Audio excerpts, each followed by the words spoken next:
கர்த்தருடைய பரிசுத்த நாமத்துக்கு ஸ்தோத்திரம். இன்றைய தினத்துக்கான தேவனுடைய வார்த்தையானது ஏசாயா 41 அதிகாரத்திலே அந்த 13வது வசனத்தில் நான் பார்க்கும் பொழுது அந்த கடைசி பகுதியில் அடிக்கடி பார்க்கிற தியானிக்கிற வசனம்தான். அந்த கடைசி பகுதியில் நான் உனக்கு துணை நிற்கிறேன் என்று சொல்லுகிறேன். ஆண்டவர் சொல்லுகிற காரியம், ஆண்டவர் சொல்லுகிற கர்த்தராய நான் உன் வலது கையை பிடித்து பயப்படாதே, நான் உனக்கு துணை நிற்கிறேன், பயப்படாதே, நான் உனக்கு துணை நிற்கிறேன் அப்படின்னு சொன்னார். அப்போ ஆண்டவர் எல்லாவற்றிலையும் நமக்கு துணை நிற்கிறவர், அவர் நமக்கு துணையாக இருக்கிறவர். அதாவது அவர் நமக்கு பக்கபலமாக இருக்கிறவர். எதை கண்டு நீ பயப்படாத, எதை கண்டு நீ பயப்பட வேண்டாம், எதை கண்டு நீ கலங்க வேண்டாம், நான் உனக்கு துணை நிற்கிறேன் என்று ஆண்டவர் சொல்கிறார். உண்மையாகவே இந்த நாட்களில் தேவன் எல்லா பயத்தையும் மாற்றி அவர் உங்களுக்கு துணையாக இருக்கிறார். நீங்கள் பயப்படும்படியான காரியங்கள் இந்த உலகத்தில் உங்கள் வாழ்க்கையில் நடக்கலாம். ஆனால் ஆண்டவர் சொல்கிறார், நீ பயப்படாதே என்று ஆண்டவர் சொல்கிறார். அவர் உங்களுடைய வலதுகையை பிடித்து நீ பயப்படாதே, நான் உனக்கு துணை நிற்கிறேன் என்று ஆண்டவர் சொல்கிறார்.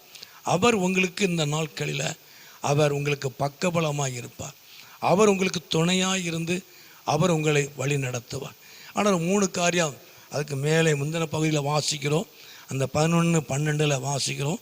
அதாவது உண்மையில் எரிச்சலாக இருக்கிற ஜனங்கள், உன்னோடு வழக்காடுகிறவர்கள், உன்னோடு போராடினவர்கள், உன்னோடு யுத்தம் பண்ணினவர்கள் என்று வேதம் சொல்லுகிறது. ஒரு 4 காரியம் மேலே சொல்லப்படுகிறது. நமக்கு பயத்தை உண்டாக்கும்படி, உங்களுக்கு பயத்தை உண்டாக்கும்படியான காரியம் முந்தின பகுதியில் 4 சொல்லப்படுகிறது. உண்மையில் எரிச்சலாய் இருக்க, அதாவது உண்மையில் கோபமாக இருக்கிறவர்கள், உண்மையில எரிச்சல் அடையக்கூடியவர்கள், உண்மையில் கோபப்படக்கூடியவர்கள், உன்னோடு வழக்காடுகிறவர்கள், உன்னோடு போராடினவர்கள், உன்னோடு யுத்தம் பண்ணினவர்கள். ஆனால் வேதம் சொல்லுகிறது, பயப்படாதே, நான் உன்னோடு கூட இருக்கிறேன், இவங்களெல்லாம் நீ தேடினாலும் நீ காணாதிருப்பாய் என்று வேதம் சொல்லுகிறது. இப்படிப்பட்ட நபர்கள், இப்படிப்பட்ட காரியங்களை நீ தேடினாலும் நீ காணாதிருப்பாய். கர்த்தனாது மகிமையுண்ட உன்னோடு கூட போராடினவர்களை நீ தேடியும் காணாதிருப்பாய். உன்னோடு யுத்தம் பண்ணினவர்கள், உனக்கு விரோதமாய் நடந்தவர்கள், உன்மேல் எரிச்சல் அடைந்தவர்கள், உன்மேல் கோபப்பட்டவர்கள் நீ தேடினாலும் காணாதிருப்பாய். காரணம், பயப்படாதே, அவர் உங்கள் வலதுகையை பிடித்து நான் உனக்கு துணை நிற்கிறேன் என்று ஆண்டவர் சொல்கிறார். அவர் உங்களுக்கு இந்த நாட்களில் உங்கள் எல்லா பயத்தையும் மாற்றி உங்களை பயமுறுத்துகிற அனைத்து காரியங்களையும் நீங்கள் தேடினாலும் காணக்கூடாதபடி உங்களை விட்டு அப்புறப்படுத்தி அவர் உங்களுக்கு துணையாக இருந்து அவர் உங்களை நடத்துவார், அவர் உங்களை ஆசீர்வதிப்பார். பயப்படாதீர்கள், கர்த்தர் உங்களை ஆசீர்வதிப்பார். ஜெபம் பண்ணுவோமா? எங்களை அதிகமாக நேசிக்கிற நல்ல பிதாவே, அருமையான ஆண்டவரே, இந்த நேரத்துக்காக ஸ்தோத்திரம்.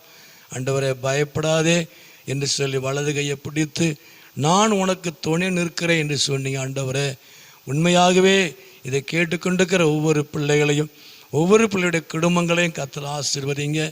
எல்லா பயத்தையும், பயத்துக்கு ஏதுவான காரியங்களெல்லாம் கர்த்தர் மாற்றி நீர் துணையாக இருந்து நீ நடத்தும்படி ஆசீர்வதிக்கும்படி நாங்கள் ஜெபிக்கிறோம். அப்படி நாமத்தை மகிமைப்படுத்தும்.